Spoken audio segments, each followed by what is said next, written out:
Assalamualaikum warahmatullahi wabarakatuh. Saya Anissa Fitriaji Purbaningrum dengan NIM 1210625017 dari kelas 1 Sastra Indonesia 4. Saya di sini izin untuk memberikan tanggapan atau respon terkait video sebelumnya yang merupakan pemberitaan yang sedang marak terjadi di Indonesia ataupun media sosial saat ini. Yang dimana terjadinya kasus pembuangan bayi di Desa Dusun Pasir Tanjung, Kecamatan Lemah Abang, Kabupaten Karawang pada hari Sabtu tanggal 25 Oktober 2025, tepatnya pada pukul 14 WIB. Berdasarkan kronologi dan juga pernyataan yang dipaparkan secara langsung dan jelas oleh Kapolres Karawang menyatakan bahwa kejadian ini dilakukan secara sengaja oleh kedua pasangan sejoli berinisial MRB berjenis kelamin laki-laki berusia 20 tahun yang merupakan warga dari Desa Laban Mulia yang bekerja sebagai seorang buruh, serta pasangan wanitanya berinisial RDL berusia 21 tahun yang merupakan warga dari desa ataupun dusun Pasir Tanjung itu sendiri. Dipaparkan oleh Kapolres Karawang, motif yang terjadi dari kasus pembuangan bayi ini dipicu karena adanya rasa malu karena kedua pelaku ini melakukan hubungan di luar status pernikahan, sehingga RDL ini melahirkan dan juga hamil, mengandung dan melahirkan seorang bayi berjenis kelamin laki-laki di rumahnya yang pada waktu itu keadaan rumah sedang sepi. Untuk proses kelahiran ini dibantu dan ditemani oleh MRB yang merupakan pasangan lelakinya. Dari adanya motif yang dipaparkan oleh Kapolres Karawang ini karena rasa malu, takut dan juga belum siap atas peran yang akan mereka jalani sebagai seorang ayah dan seorang ibu, serta akannya adanya sanksi-sanksi sosial yang mereka terima dari keluarga, warga ataupun lingkungan sekitar, ini membuat mereka ini memutuskan untuk dengan tega membunuh bayi mereka sendiri, yang dimana bayi ini dibunuh dengan cara ditutup mulutnya menggunakan lakban hitam sehingga bayi tersebut tidak dapat bernafas dan juga memang secara sengaja dilakukan untuk menutup saluran pernafasan sang bayi agar tidak bisa bersuara, menangis, dan juga tidak bisa bernafas. Sehingga bayi tersebut harus berakhir dengan meninggal dunia dan sekujur tubuh yang membiru karena tidak bisa bernafas tersebut.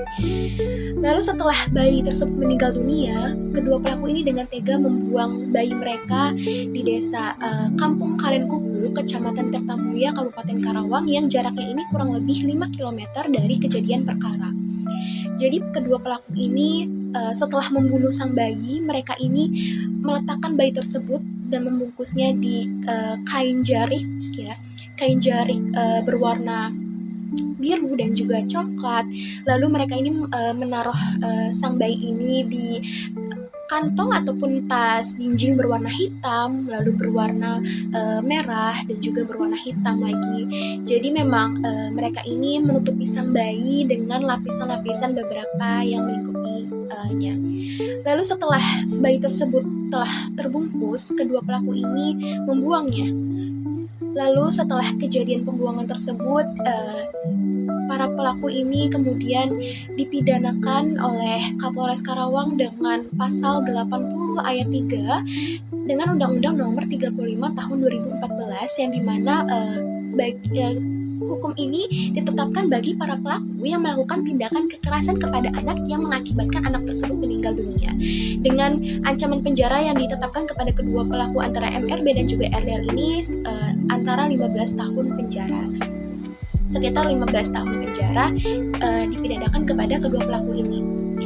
Lalu setelah dari hukum pidana yang telah ditetapkan ini juga polisi juga menetapkan beberapa barang-barang bukti seperti satu buah lakban hitam, lalu satu buah kain jarik berwarna biru dan coklat, lalu satu buah tas jinjing berwarna hitam dan juga berwarna merah. Setelah ditetapkannya dan diamankannya barang bukti, lalu dipidanakan sesuai hukum yang berlaku, bagi saya akan memberikan argumen ataupun pendapat terhadap kasus pembuangan bayi yang terjadi oleh korban yang benar-benar betul-betul malang. Seorang bayi yang tidak tahu apa-apa, seorang bayi yang tidak bersalah harus merasakan dampak dari adanya hubungan ataupun dosa yang dilakukan oleh orang tuanya.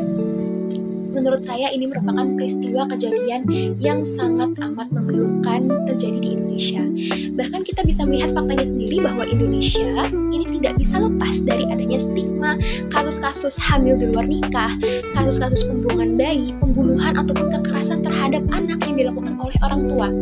Menurut saya ini merupakan kejadian yang sangat memilukan, kejadian yang tidak patut untuk dinormalisasikan, kejadian yang tidak bermoral yang dilakukan oleh pelaku-pelaku yang tidak ada rasa kemanusiaan di dalam dirinya.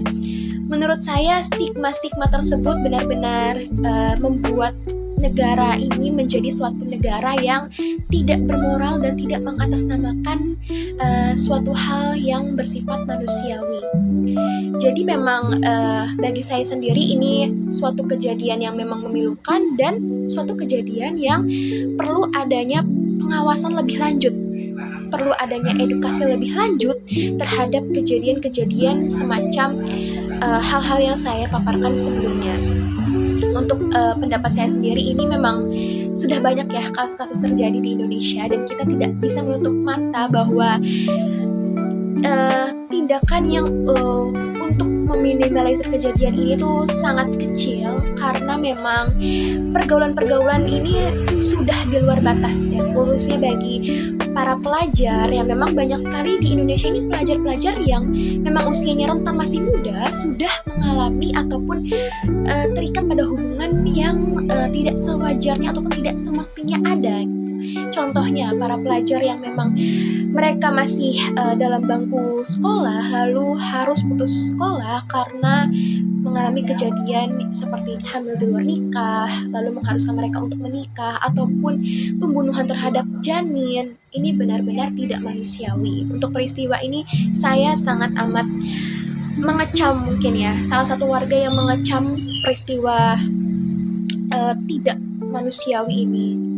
Jadi menurut saya tindakan ataupun perlakuan seorang warga negara yang memang seharusnya negara ataupun warga negara ini berhak dan juga memiliki kewajiban untuk memelihara kehidupan manusia gitu. Jadi setiap manusia, makhluk hidup ini memiliki hak untuk memiliki kehidupan yang layak dan semestinya gitu. Bagaimana kehidupan memanusiakan manusia. Jadi menurut saya tindakan ini merupakan representatif atau representasi bagaimana sebuah tindakan kejahatan itu bisa terjadi secara sengaja dan juga kejam, bahkan dilakukan oleh orang-orang yang terikat di dalamnya. Untuk solusi mungkin ya yang akan saya berikan terhadap kasus pembuangan bayi ini benar-benar kasus yang memilukan, benar-benar peristiwa yang tidak patut untuk ada di Indonesia. Bagaimana negara kita ini memang negara yang hukum, negara yang tunduk atas pidana gitu. Jadi menurut saya untuk tambahan argumentasi ataupun pendapat saya, para pelaku ini tetap harus dipidanakan dan hukum ini harus berjalan semestinya. Bagaimana penetapan hukum yang diberikan dengan ancaman 15 tahun penjara atau mungkin bisa dilebihkan kepada para pelaku ini. Lalu untuk solusi ataupun hal-hal yang bisa meminimalisir tindakan kejadian-kejadian pilu seperti ini, mungkin bagi saya adalah bagaimana peran yang mendukung dari keluarga, orang tua, sekolah ataupun lingkungan sekitar terhadap pergaulan dari seorang anak ataupun bisa dibilang dari seorang pelajar dan lebih dari tingkatan pelajar. Jadi menurut saya bagaimana batasan usia ini tidak bisa dikhususkan untuk peran-peran orang tua ini mengawasi gitu. Jadi menurut saya peran orang tua dan sebagai macamnya ini benar-benar harus didorong untuk lebih bisa mengawasi pergaulan dan pembatasan terhadap suatu hubungan gitu, untuk meminimalisir kejadian-kejadian seperti hamil di luar nikah, seksualitas di luar batas hubungan resmi seperti menikah gitu. Jadi menurut saya edukasi khususnya dari sekolah tentang reproduksi, tentang seksualitas di luar batas ini benar-benar sangat penting untuk mendorong pemikiran pelajar ataupun anak ini agar lebih memikirkan bagaimana dampak ataupun konsekuensi yang mereka akan terima ketika mereka melakukan sesuatu di luar batas. Menurut saya ini yang paling penting adalah mendorong edukasi yang terus bisa memajukan ataupun membentuk pemikiran yang lebih matang kepada anak-anak ataupun pelajar sedari dini. Lalu yang mungkin yang kedua adalah bagaimana peran yang mendukung dari pemerintah terkait kasus-kasus seperti ini gitu. Jadi mungkin peran pemerintah ini lebih disajikan bagaimana pemerintah ini mendorong suatu hal yang lebih mengedukasi gitu kepada warga negaranya gitu. Menurut saya hal itu benar-benar harus mendukung entah dari peran orang tua, peran dari keluarga ataupun warga sekitar, dan juga pemerintah ini benar-benar harus bekerja sama untuk meminimalisir kejadian-kejadian seperti hamil di luar nikah dan sebagainya ini, ataupun khususnya pembuangan bayi. Jadi untuk solusi selain edukasi, mungkin saya akan lebih menyarankan ya solusinya ini mungkin untuk lebih edukasi dan bagaimana peran keluarga dan sebagainya ini menanamkan nilai-nilai moral kemanusiaan dalam diri seseorang. Jadi nilai-nilai moral dan kemanusiaan yang terus diajarkan, terus dipadukan dalam sebuah pembelajaran yang cukup, ini mungkin akan membentuk pola pikir setiap individu. Jadi lebih memikirkan bagaimana mereka ini bisa lebih berpikir wajar, dewasa, dan bisa bertanggung jawab atas apa yang mereka lakukan. Mungkin untuk argumentasi, ulasan, dan juga solusi yang saya paparkan terkait kasus pembuangan bayi yang terjadi di Desa Dusun Pasir Tanjung, Kecamatan Lemah Abang, Kabupaten Karawang ini cukup sekian. Kurang lebihnya mohon maaf. Saya sampaikan terima kasih juga kepada Ibu Eli karena telah memberikan kesempatan bagi mahasiswa ini untuk menganalisis, untuk melihat bagaimana peristiwa, berita-berita, ataupun dokumenter ataupun sebuah informasi ini terjadi di Indonesia, khususnya pada kasus-kasus memilukan seperti kasus pembuangan bayi yang saya paparkan saat ini. Kurang lebihnya saya mohon maaf. Terima kasih. Wassalamualaikum warahmatullahi wabarakatuh.